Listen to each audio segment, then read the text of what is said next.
Hello everyone, Lisa here. It seems that this week has been the week for all different kinds of craft projects. I have a friend over on the Creative Crew group. Her name is Julie. Last weekend I got a package from Julie as a thank you, and in her package she sent me some paper beading tools. Julie is a paper beater, and among other things, and her dad makes these paper beading tools for her. And she watched my video from maybe a year ago where I was making some paper beads, and she said she would love to send me some paper beading tools that her dad made. And so I finally got them in, and today we're going to play with them. Thank you so much, Julie. And Julie's dad, thank you so much. I really enjoyed seeing the picture of your dad making these tools out on the front porch. Now, just to let you know out there, her dad does have these available. And if you're interested in these beading tools, they have different size posts. She has a whole bunch of them. So I'm going to link Julie's page in the description box below, and you can check out Julie and maybe order some tools from her dad.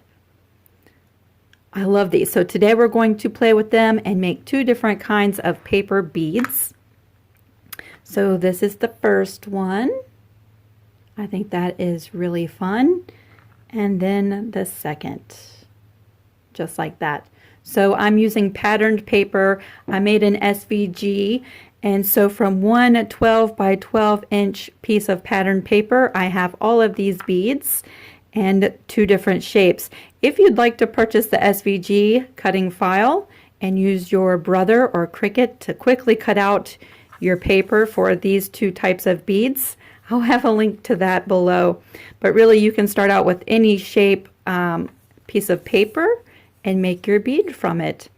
I just like to speed things up and cut a whole bunch off at one time with my Brother Scan and Cut. So this first bead that we're going to make together, the paper is in a shape like this. And it's really long, and it goes off into two sections just like that. So we're going to make our first bead with this piece of paper, and let's do the post that has a little bit of a bigger post, creating a larger hole in the center of our bead. Now I'm a little clumsy with my paper beading. I know there's a lot of you out there who make some spectacular beads. They look like they're glass or tile. They're amazing. I just dabble in the paper beading, but I absolutely love to do it. So in these tools is a little slit, a little opening that you can put the edge of paper into, which is so helpful. I was making my paper beads with a knitting needle. So this is really helpful to get started because you just slide the paper into that little slit and start rolling. So we're going to roll this up just like this, and we're going to roll it until we get to where the paper starts to go off in two different sections.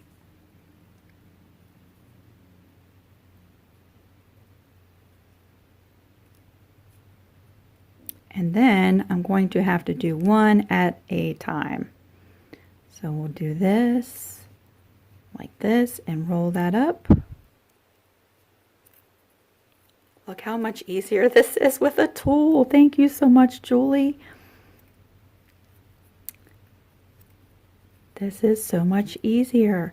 Now, once I start getting to where I have a little tail left to roll up, I'm going to put a little bit of glue. I should have got that ready. I'm going to put a little bit of glue on this tail so it stays in place. And finish rolling this section up. Wow, how easy is that? So there's our first piece, and now we can work on securing the second piece. What I love about paper beads is, depending on the paper, you can make the same bead but different papers and get a totally different result each time. And then starting out with all different shapes of paper will give you all different shapes of beads. And I love that too. All right, we're going to put a little bit of glue on that tail just like that and finish rolling this one up. So just like that, we've made our bead. Now we can just grab the bead away from the post and just slide that off.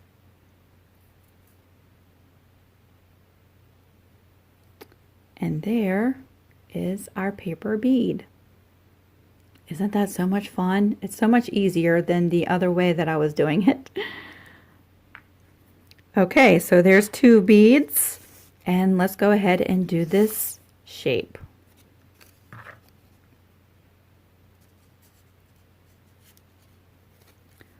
One day, I would love to make a necklace.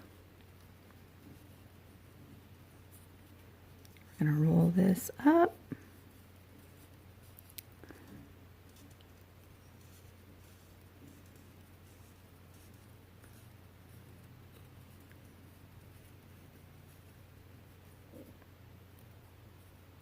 We're going to try to keep the shape of the tail of this into the center of the bead. We can always, you know, fix the base of the bead if that's gone wonky, but the shape that goes towards the center, we pretty much want to keep that in the center of the bead.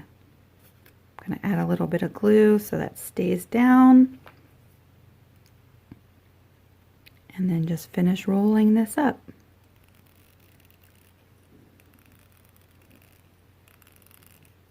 Wow, that is so much easier. So just like that, there is our second bead. We can pull that off the post and straighten up the base of that bead. Just like that. Let's focus. There we go. Isn't that so pretty? So what I'm going to do is go ahead and roll up all of these beads, and I'm going to show you how I use clear embossing powder to clear coat my beads. Of course, there's all different ways you could clear coat your beads. You could use decoupage, nail polish, some kind of clear spray, clear liquids to dip your beads. Today we're using the clear embossing powder. So let me go have fun playing with these tools from Julie. Again, thank you so much, Julie, for sending these to me. I can foresee many hours of creative fun with these tools. Again, if you'd like to purchase these tools from Julie, her link will be in the description box below. Let me go have some fun and roll up some beads. Now that I've had fun rolling up my paper beads, let's just take a look at what I've created. All of these beads came from one 12 by 12 piece of patterned paper. Whoa, and I hope I don't lose them. So now comes the time when we can go ahead and clear coat them. As I mentioned, there's all different kinds of ways that you could put a clear coat and seal your beads. Today I'm using clear embossing powder and some Versamark clear ink.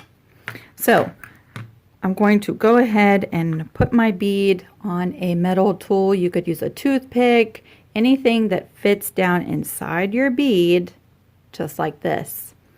So we're going to go ahead and roll my bead in that ink. We're going to make sure it's good and wet because this ink is what the embossing powder will stick to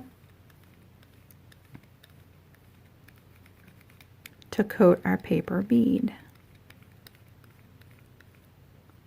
So because it's clear, it's hard to tell how much is on there. We're actually going to do this 2 times to make sure the bead is nice and coated. So I'm going to just grab a little spatula and coat my bead all the way around. I'm usually very messy at this part.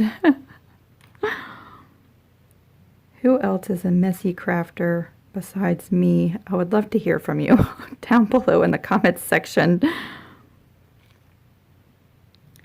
I can stay pretty nice and neat with my fabric stuff, like with my quilts. I stay pretty nice and neat, but if I do any other kind of genre of crafting, I tend to make a huge mess. So now that our bead is coated with embossing powder, we can bring in our heat gun. Let's move these beads so I don't lose them. Let's move those over there. And we're going to activate and melt that embossing powder.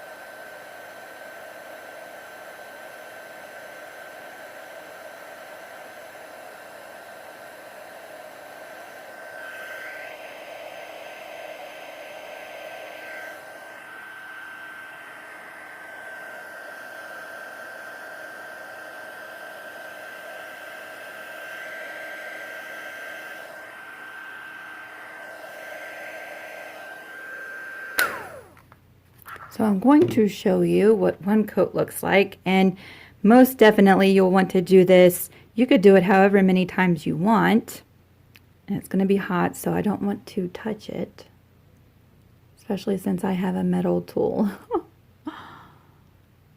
So I'm going to go ahead and do this a couple of times. We'll speed up this part of the process, but I'll just show you how it works, and at the end we'll take a look at my finished bead.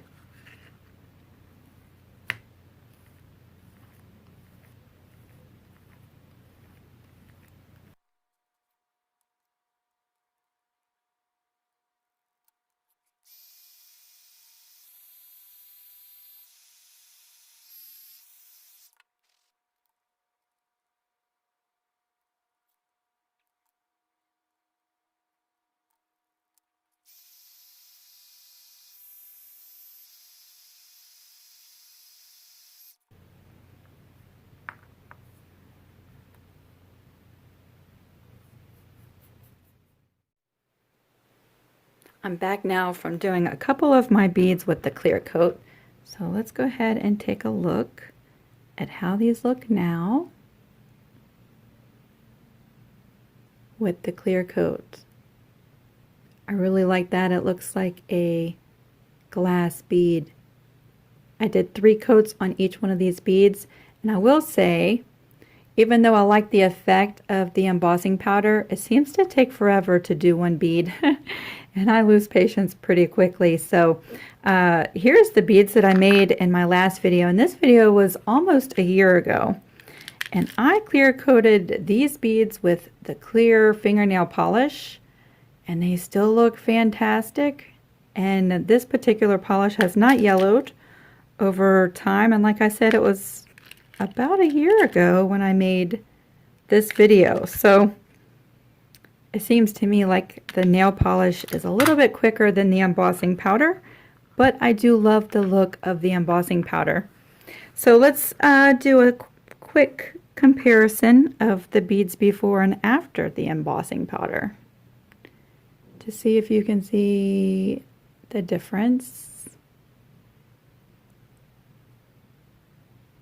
You actually lose a little bit of the brightness with the embossing powder. It might be that the particular brand of embossing powder that I was using, and I wish I knew which brand that was, but I emptied all of mine into a clear cup, so I'm not quite sure which brand this is. So I'm going to spend the rest of this evening clear coating all of these beads exactly the same way. Since I used the same paper, I want them all to look the same, and I think if I did the nail polish, these would be more brighter, and these would have a different finish. Or I could go ahead and cut some more out and just use these in small projects like little dangles for my journal. And more than likely, that's what I'm going to do. Now the saddest part is that since we've moved, I cannot find all of my little pliers so that I can make the little loop from my pins. So I'm either going to have to hunt for those or go on to Amazon and buy some more. Fortunately, you can buy a whole set of little tools for jewelry making pretty inexpensively. Because I don't do a lot of this, I do not buy like the most expensive jewelry tools. And for reasons being, I've already lost the ones that I got from a year ago. So that's sad. But so I'm going to load my my beads onto a pen like this and make a little charm for my journal.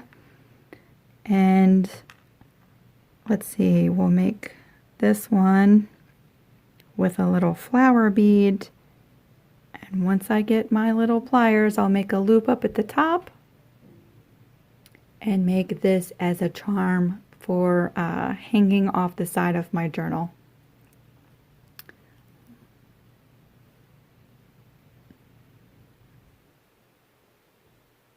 I think that's really pretty.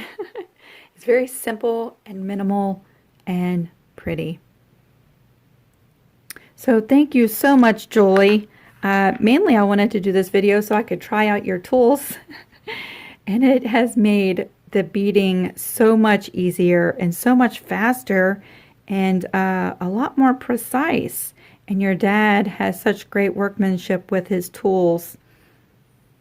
I can tell that he really loves what he does, and I'm just so thankful to be able to share these with everyone and to spread the word about your dad and his awesome skills.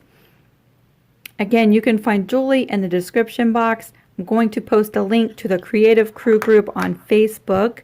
If you want to join us over there, I'd love to see your paper beads. Julie is quite the fantastic paper bead maker, and I've enjoyed going through her page and looking at all of her beads.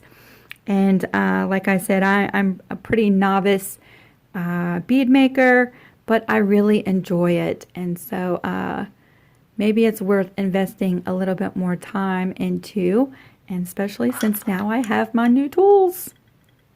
Okay, thank you all so much for watching. Make sure to comment below if you have any questions. Oh, I did want to show you because I'm sure that someone's going to ask. This is the paper pad that I used for my beads today. And if you're interested in the SVG that cuts out all of these papers at one time out of one sheet of 12 by 12 paper, that link will be in the description box as well. Okay, I'm off to finish glazing the rest of my beads this evening. I hope you have a fantastic day. Bye, everyone.